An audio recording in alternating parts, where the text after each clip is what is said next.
this is how the guy told me to get the tacking strip out of the rib. He said that just put a screwdriver in there and just take it out with it on the top still. He said just tap it with a hammer. And oops, sorry, I'm trying to hold three things at once here.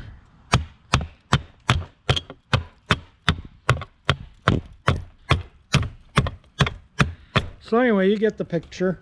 So let me get the rest of the convertible top out of the frame so I can clean it up and paint it. Today I thought I'd sand all this stuff out here and get it ready to paint. I'm going to paint it today too. It's supposed to be a nice day and they're going to be far and few between. This is for the weather seal and it sands out pretty good. It'll probably be a quick easy. I'm using 320. These may fit my bead blast cabinet. If they do, I'll bead blast them. If not, I'll sand them. This will be a quick sand out too, but you can see but they used a staple at tacking strip in there. Must have been pretty powerful because it went right through the steel, and it didn't come through this side because it's like a, see, it's like an inner piece in there. But yeah, the trim shop said everything I do, because they'll have to clean this up and paint it if I don't, because that's what they do. They do nice work there. So I figured it's gonna be Friday before I get the estimate, and it's gonna be a week if I do have them do it before they get the stuff. So that gives me 10 days or so to get this stuff all straightened up and painted. So that's on the list. On this, these are a little more scaly, so that's why that's where I just gave a 2-second sand, so I might throw those in the blast cabinet.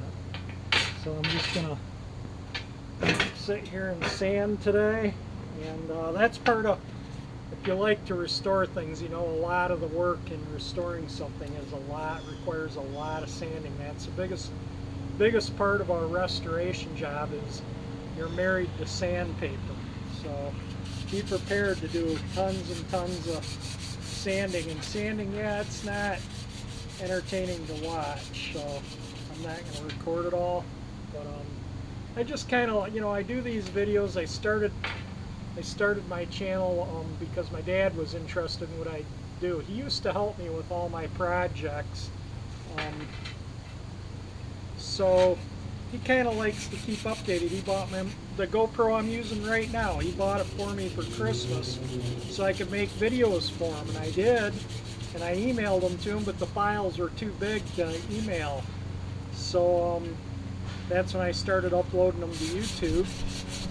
And so I miss his help. If you watch Cold War Motors, Scott with Cold War Motors, you see him make those body panels.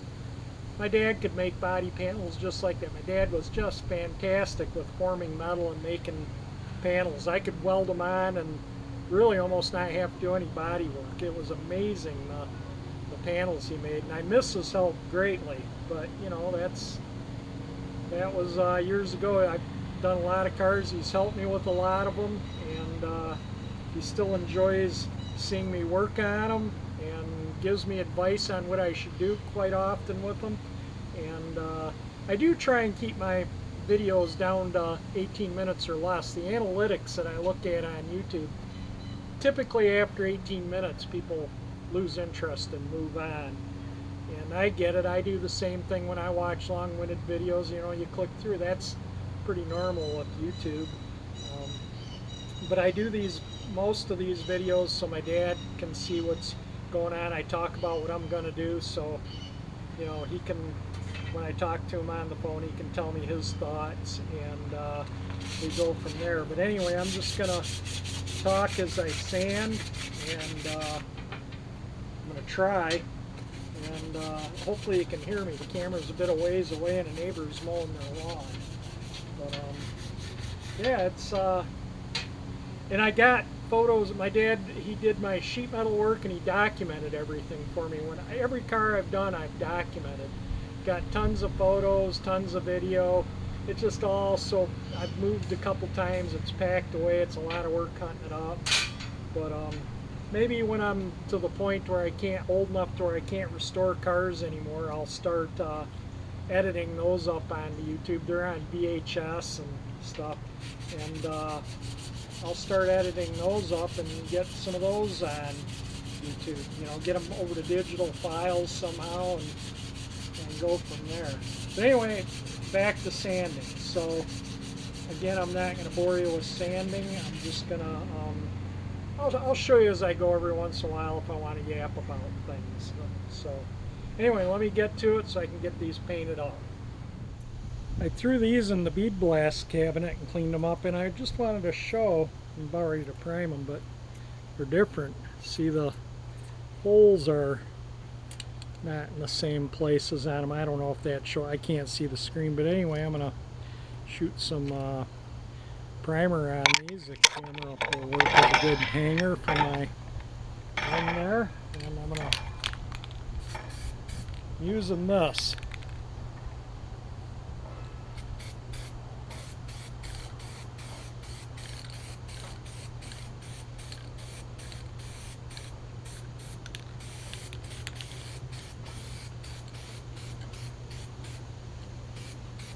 You don't need to put this stuff on super heavy, just a light coat. That's probably adequate.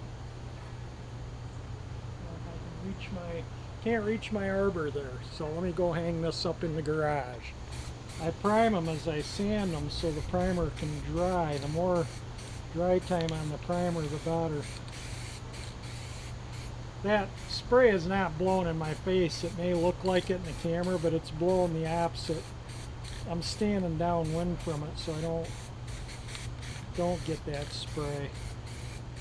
All the pieces are primed up and ready for some paint. I'm going to go have lunch while they dry, and then we're going to get out here and mix up some paint and shoot them.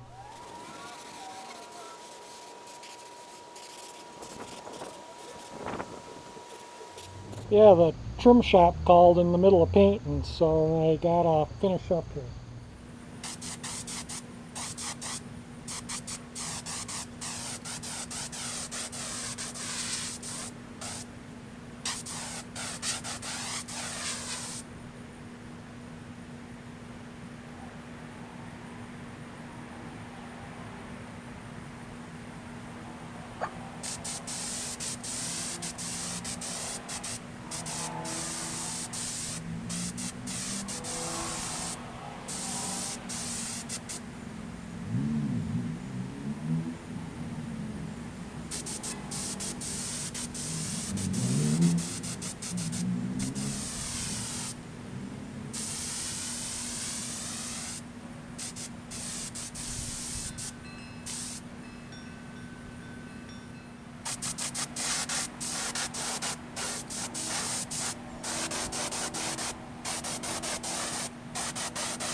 I'll give that about 15 or 20 minutes to dry, and we'll blow a final coat on. Yeah, it turned out good enough. And this piece you won't even see. This is inside the rubber weather strip. I just wanted to paint it so it wouldn't rust anymore. And these you won't see. They're inside of a fabric thing, but they won't rust. Keep them nice.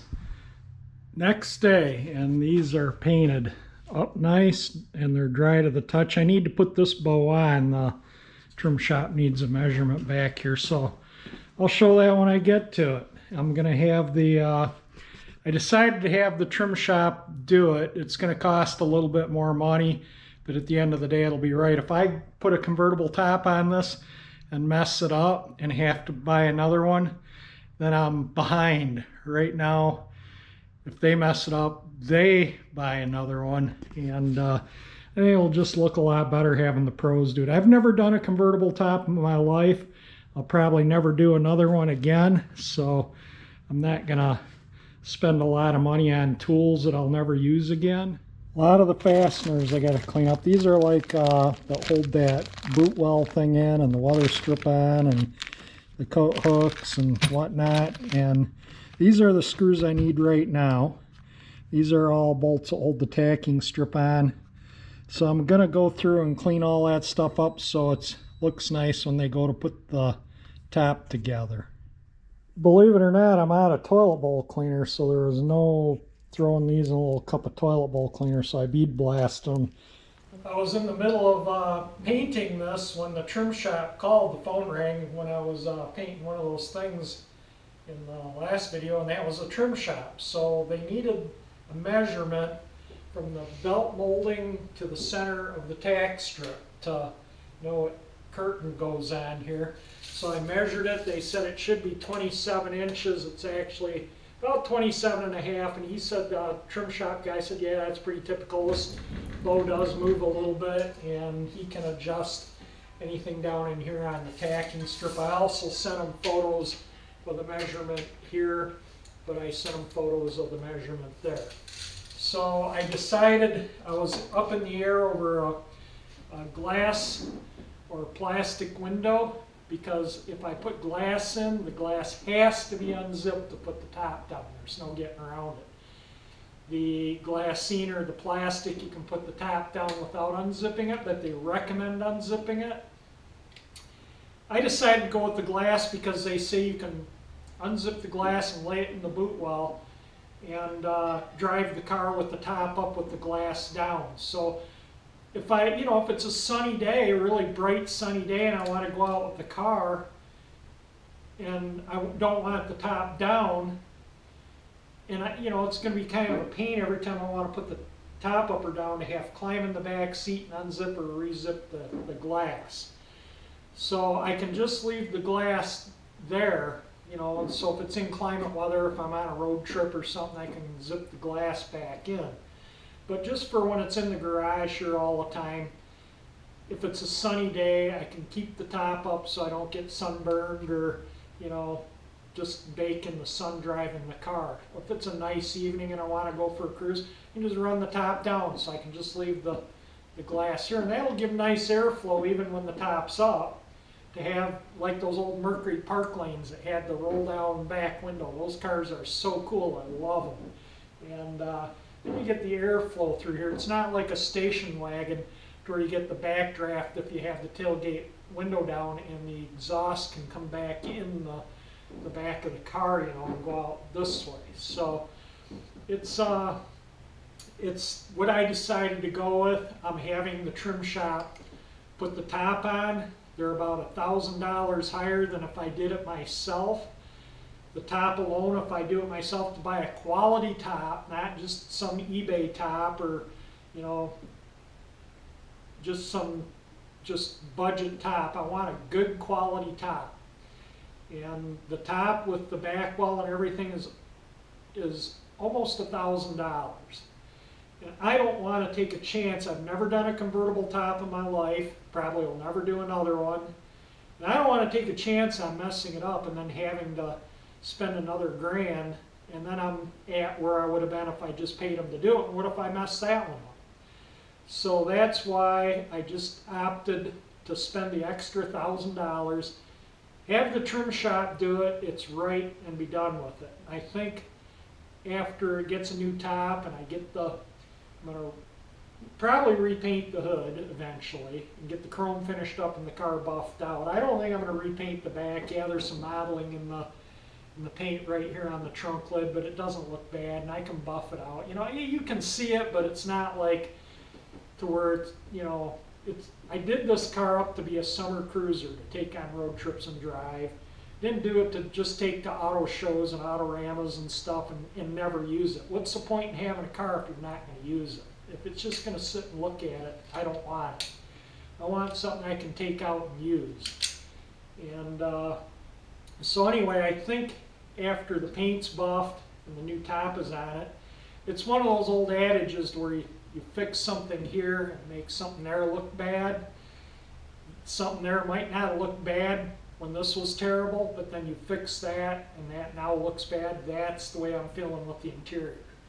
As I'm doing the car, the interior is looking worse and worse. It looked pretty darn good when I bought the car, but now that the rest of the car is starting to gleam and come into focus of looking nice, the interior really is kind of, even if I cleaned it up, it's still not going to be as nice as the rest of the car.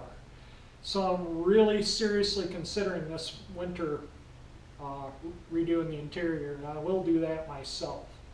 So, you know, I mean, door panels, seats, carpet, the works, and everything is available to where I can do it, the interior. Hopefully, if it's not, I'll clean the original interior up and keep it, but if everything looks to be available for the original interior. So I think we're going to go with a brand new original interior, and I got everything to do the dash. I just got to take it apart. So after the convertible top's on it, I'm going to start working on the dash. And then after the dash is done, I think I'm going to pull a front seat, pull a carpet, you know, and start working on getting a new interior, because I'm going to have to pull the covers off, get new foam and padding and everything for the seats before I put the new. The seat covers are pre-sewn. It's a kit.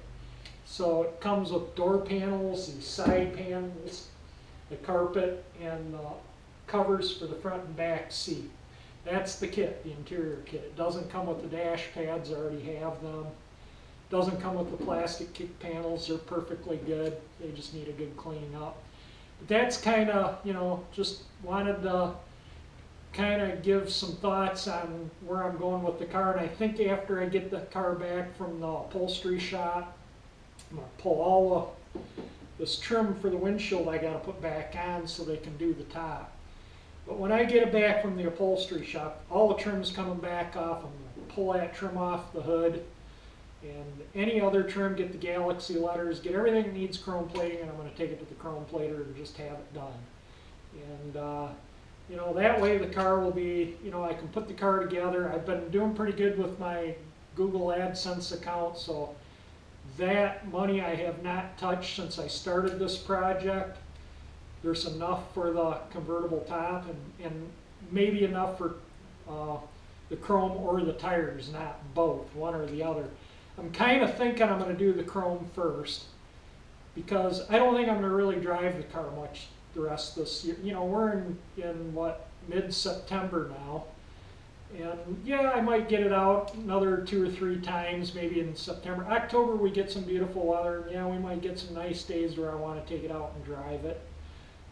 But for the most part, it's not going to be driven anymore. So the tires, there's no point in putting new white wall tires on it just to sit here all winter in one spot. So I think I'm going to wait until spring, and then I'll pull the wheels off and get the tires broke down and bead blast the wheels and paint them in the spring and put new tires on and get an alignment in the spring. So that way it'll give me a chance this winter. I can focus on the upholstery and the chrome and get that stuff all in tip-top shape. I might put the chrome trim on after I wrap this video up. It'll probably be about a week before they get the top and all the stuff in, then we'll make an appointment to get it in on a non-rainy day, obviously. I told them I don't care if it's cold, I can put hat and gloves and coat on and do what people do with convertibles in the spring when you get that first 50-degree day and they're like, oh, I got to put the top down and go cruise and turn the heat on full hot. So yeah, I can turn the heat on, it does work. And but anyway, that's it for this video. I'm going to wrap up this video. I'm not going to put the chrome on in this video. So if you like the video, if you approve of what I'm doing, hit the like button. If you want to see this car with a new top on it and everything done up on it, hit that 348 icon on the top of the screen there and subscribe to my channel. And thank you for watching my videos.